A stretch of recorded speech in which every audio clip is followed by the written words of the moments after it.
प्यारे भाई और बहनों,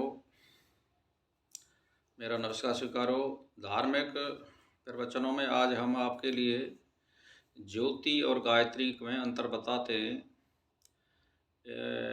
सभी ग्रंथों में यह बताया गया है और ब्रह्मसूत्र में भी यह बताया गया है। कहीं कहीं कहा गया है कि गायत्री जो है ज्योति नहीं है और ब्रह्म नहीं है, लेकिन ब्रह्मसूत्र में यह सिद्ध किया गया है कि गायत्री और ज्योति ये ब्रह्म की ही शक्ति हैं दोनों।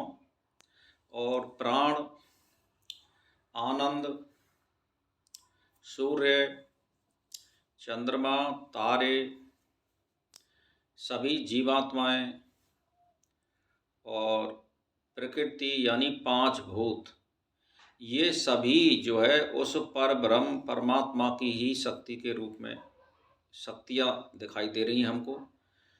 और इसमें अंतर्यामी रूप से वो परब्रह्म अपनी अव्यक्ति को प्रकट कर रहा है।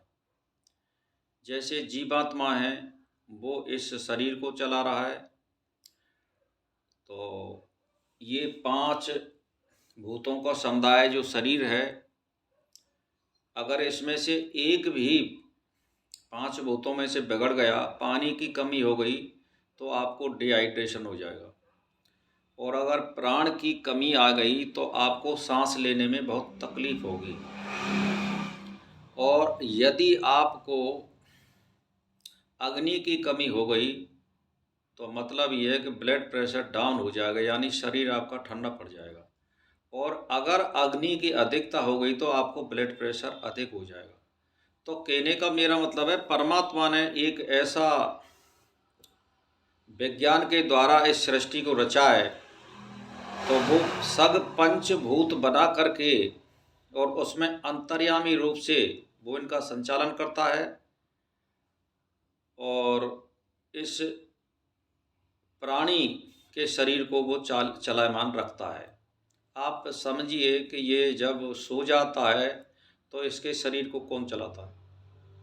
इसके शरीर को जो चलाने वाला है वो परब्रह्म परमात्मा है, जो सोते खाते पीते, यानी आपको इन चीज़ों का ध्यान है कि मैंने खाया है, पिया है, या भी जो भी कुछ किया है, दिन में जितनी क्रियाएं वो देखते हो, लेकिन सोने के बाद आप क्या देखते हो? सोने के बाद इस शरीर को कौन संभालता है, कौन चलाता है? तो वो परब्रह्म परमात्मा है, वही चलाता है। दूसरी बात ये है, ये पेड़ पौधे हैं, ये भी श्वास लेते हैं, ये भी पानी लेते हैं। मान के चलिए, अगर किसी पेड़ को सूर्य की रोशनी दिखाई नहीं दे तो वो कुछ ही दिन चल पाएगा, वो बढ़ नहीं पाएगा। इसका मतलब है उसको टेम्परेचर नहीं मिल रहा है, एक बात। दूसरी बात, मान के चलिए आप ज़्यादा पानी देंगे, 24 घंटा पानी में रहेगा, तो वो फिर पानी से भी वो फिर उसमें कोई ना कोई रोग लग जाएगा या ज़्यादा वृद्धि नहीं होगी, इसका ये कारण बनेगा। दूसरी बात ये है, वो ज़्यादा अगर तुम उसको छेड़ोगे पौधे को या काटोगे पीटोगे तो वो तब भी वृद्धि नहीं करेगा। तो प्रकृति का मतलब ये है कि परमात्मा ने जो पांच भूत बताए हैं वो समअवस्था में बताए हैं। जो आदमी समय पर खाना खाएगा, समय पर पानी पिएगा और समय पर नहाएगा, समय पर परमात्मा का ध्यान करेगा और यथासंभव भोजन करेगा और यथासंभव अपने शरीर के संचालन के लिए योग व्यवस्था का बनाए रखेगा, उसके शरीर में चलने के लिए कोई परेशानी नहीं होगी।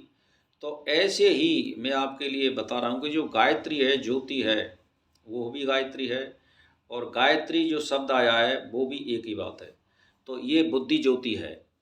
तो इसमें दिया है, प्राण दिया है, जैसे सूर्य दिया है, चंद्रमा दिए हैं, तारे दिए हैं, जो भी कुछ है, ब्रह्मा है, विष्णु है, ये सब पर ब्रह्म परमात्मा की ही शक्ति है। कृष्ण, राम वगैरह, हनुमान वगैरह, शिव वगैरह, ये सब परमात्मा यानी पर ब्रह्म परमात्मा की शक्ति है और वो अपना कार्य संचालन कर रही हैं। जिन्होंने, जैसे मान के चलिए, आपकी जीवात्मा को, आपके शरीर को चलाने के लिए आपके अंदर एक जीवात्मा बैठा रखी है उसने, तो वो इस शरीर को संचालन कर रही है और इसका दृष्टा कौन है? वही परब्रह्म परमात्मा आत्मा के अंदर बैठा हुआ है। तो ऐसे ही सृष्टि को पूरे को संचालन करने के लिए, यानी कोई भी चीज़ इसमें जैसे निर्जीव है या सजीव है, वो ये क्रिया कर रही है।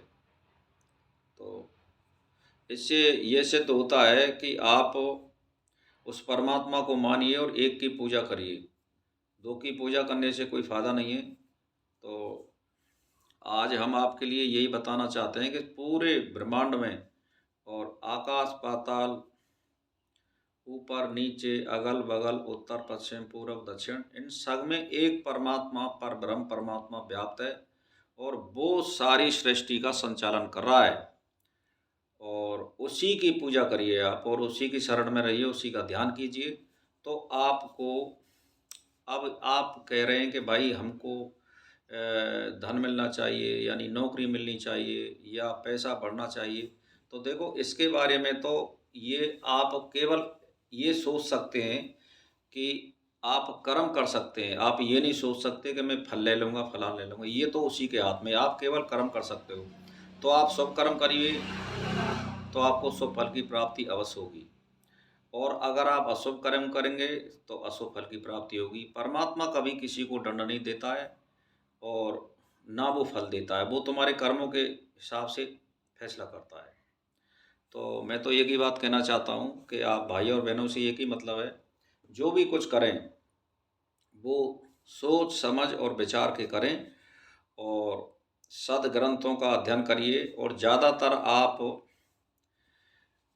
वेद के मंत्रों का अध्ययन कीजिए और उन्हीं का जाप करिए।